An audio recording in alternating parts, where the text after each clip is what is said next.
It is time now for J.R. Ross of WisPolitics.com, though. Good morning, sir. How are you? All right, Jay. How you doing? I'm doing well.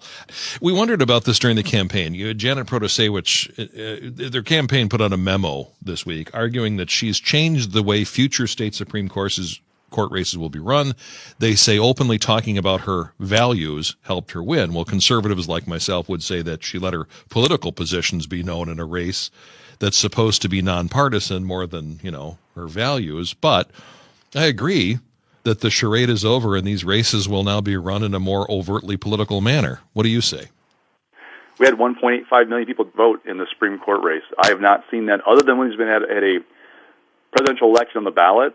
Mm-hmm. We have not had turnout like that before, period. Well, for spring election, so it may be part of it. It is amazing. Well, the campaign memo also included some other things that I found interesting, including nearly 70% of voters made up their mind a month or more than a month before the election. Well, this race was really only a month long. So what does that tell us? Millions were spent, tens of millions were spent for nothing, and a liberal win was a fait accompli?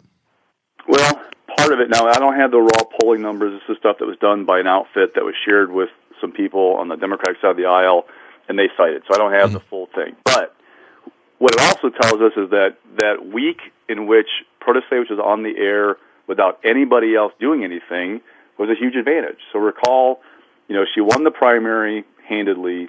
Liberals had a much bigger share of the vote than the conservatives did when you combine all four candidates. And then for that first week to 10 days, she was on the air.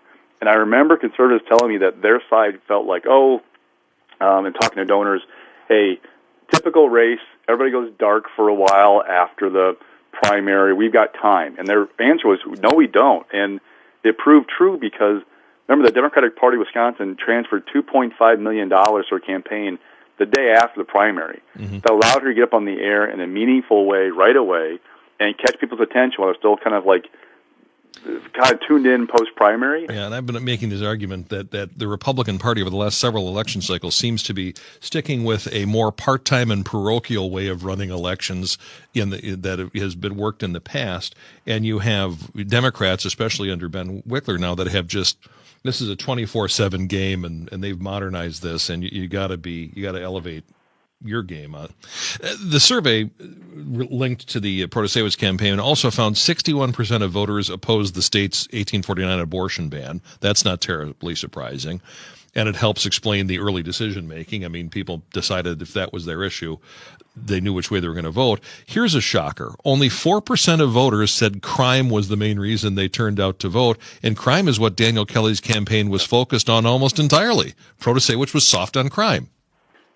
I had a person tell me post-election that the challenge with a crime issue is that where do you have higher crime rates? Well, in bigger cities.